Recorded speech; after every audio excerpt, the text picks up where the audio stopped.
Greetings, chess aficionados. Welcome back to Chess Club. Prepare yourselves for an epic battle on the board. In a recent game, I achieved an impressive accuracy rating of 94%. And throughout this video, I will be uncovering some secrets, sharing valuable tips, and demonstrating techniques that will help you enhance your own accuracy in chess. We'll be covering various aspects, from strategic planning to precise calculations and everything in between. Okay, without any further delay, let's begin. The game started and I played knight f3, developing the knight and controlling the e5 and d5 square so my opponent cannot play e5. Also with this move, my opponent does not know which opening I will play. I still can play e4 or d4, or even c4. Knight c6 from black developing the knight, and now I played d4. This is one of the best opening moves as this pawn is controlling e5 and c5 squares. It's also protected with two pieces, the knight and the queen. Fun fact about d4 is that a lot of players hate it, and when you play d4 he aborts the game. This why I play knight first then d4, forcing my opponent to play the game, or instead he can resigns and that's a free elo. d5 from black. Black insists on a fair share of the center. Bishop f4, which by far the best move on the master's database, developing the bishop and completely controlling the e5 square. Black plays knight f6, developing the knight and controlling e4 square. Also he might play knight e4 in the future, which is absolutely annoying knight in the middle of the board. So now black has a threat. As white, how can you develop a piece and block black threats? Knight b to d2, we developed a piece and blocked black threats, but why not knight c3? In fact, knight c3 here is playable, but I'm trying to unbalance the position. Symmetrical positions will lead to a draw most of the times. Also the knight on d2 supports the knight on f3, so black cannot play bishop g4 in the future, trying to take on f3 and damage my pawn structure, and I can move my queen freely. Black plays bishop d7, which is an inaccurate move according to the engine analysis. The knight on c6 is not attacked, so why would you develop your bishop like this? Bishop f5 would be better, as this is the best square to increases your bishop scope. Okay, now it is the perfect time for e3, supporting the bishop and supporting the pawn on d4, as the queen is not supporting it because of the knight.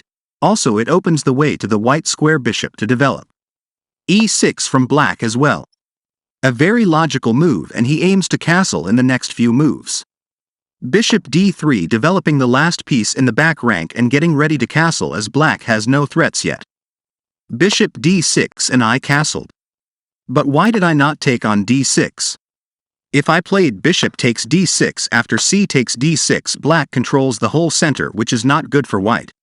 What if black takes f4? We simply take with pawn, and after this knight moves anywhere else we can play knight e5 followed by knight d to f3, a very strong knight in the middle of the board, and both knights are supporting each other. Black castles as well, moving his king to safety. Now we developed our pieces and we castled, so it's time for attack. Now how to create problems to black in this position? I played c3, extra support to the d4 pawn, and I opened up the way to my queen to attack the pawn on b7 after queen b3. h6 from black, giving the king an escape square to avoid back rank checkmate in the future. Queen b3 attacking b7 pawn, which was not very accurate in this position, but it's not an accurate move according to the engine analysis. Black responds quickly with knight a5, supporting the pawn on d7 and attacking my queen. This is really good move from black. He blocked my attack with a threat. Queen c2, moving my queen to safer square and creating battery with my bishop. And now black decided to take on f4. I took back with the pawn, aiming to play knight e5 and knight d to f3 as the knight on c6 moved away. However, black moves his knight back to c6 to stop my plans. And I was like, okay, you moved your knight back, let's go queen b3 again. I was trying to disturb black and disperse his thoughts.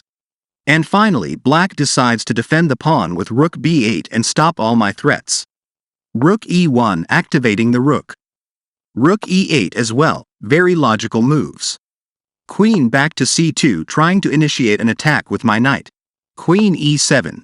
Knight b3, and now black made a mistake. He played queen d6, which allowed me to play knight e5. Black cannot take with the knight because after f takes e5 I will win a piece. This is exactly what you should do in your chess games. Create problems for your opponent, distract his thoughts, and wait till he makes a mistake and punish him instantly. b6. Knight back to d2, complementing my plan to play knight d to f3.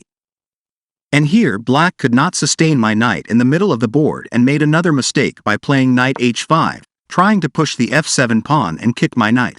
However, I punished him immediately by bishop h7 check. King h8. Another blunder from black, and finally, knight takes f7 checkmate. Even if black played king f8, this is also winning for white, after knight takes f7 attacking the queen. King takes f7. Bishop g6 check, and you take back your knight, and you are in a completely winning position. The rook is under attack, black has a bad bishop, and this king is not safe enough. Alright guys, I hope you enjoyed the video. If you found value, consider subscribing to our channel and hit the bell icon so you don't miss out when we upload next videos. Also, don't forget to leave us a like to show your support. See you, take care.